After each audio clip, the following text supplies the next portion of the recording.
In 2010, an extraordinary group of leaders came together to start the Tahoe Fund. And they had a vision for an organization that could really help get things done for Lake Tahoe, that could help inspire the private community to support critical environmental improvement projects. In just the past few years, we've been able to take that private support and leverage it for over $40 million in public funding for critical environmental improvement projects that are going to transform Tahoe and bring innovative solutions to the challenges we face. Projects like different sections of bike trail that will one day connect and go all the way around the lake.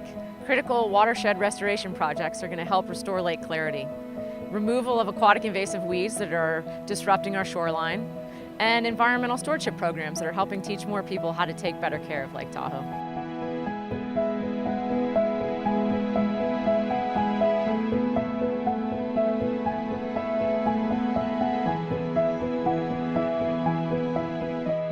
The Incline Flume Trail has been here for quite a long time, somewhat of a user-maintained, unofficial trail following the historic route of a box flume which carried water related to the mining operations in Virginia City. It's about 6 miles long from Mount Rose Highway connecting to Tunnel Creek Road. So we're out here to try to preserve some of the historic features as well as to shore up and repair eroding sections and making it a more user-friendly trail. We see quite a variety of people on the Incline Flume Trail, from dog walkers, people pushing baby strollers, families out for a hike, elderly folks, mountain bikers of all ages and ability levels.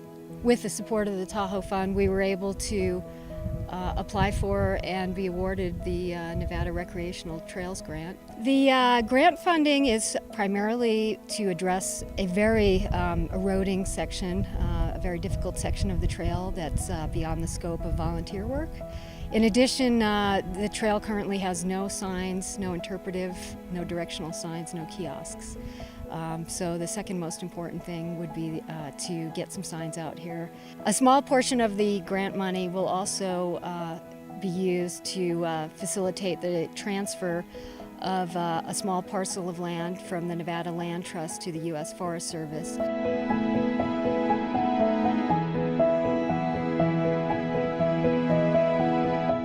What we're hoping to accomplish here is testing this technology that's been around for decades as a new method and an innovative way to treat aquatic plants here in Lake Tahoe.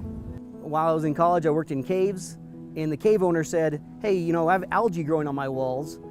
Can you figure a way to clean that algae off the cave walls? So I built a backpack, I rappelled down, and we started actually treating the cave walls using UVC light. 10 years later, I'm here in Lake Tahoe, and I hear about the weed problem in the lake, and I thought, hey, wonder if that would work. And one thing led to another, and now I have a pilot project.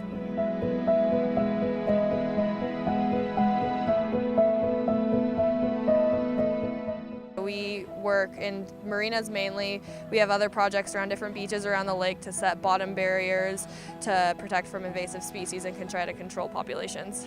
So far, we're able to tell that bottom barriers are an effective way to control these invasive species. We've seen really good results in other places. I was just actually out in Tahoe City yesterday, and we're seeing very, very little growth. Those mats were in about 1.5 years ago, and we're seeing basically nothing left, which is a really, really good sign.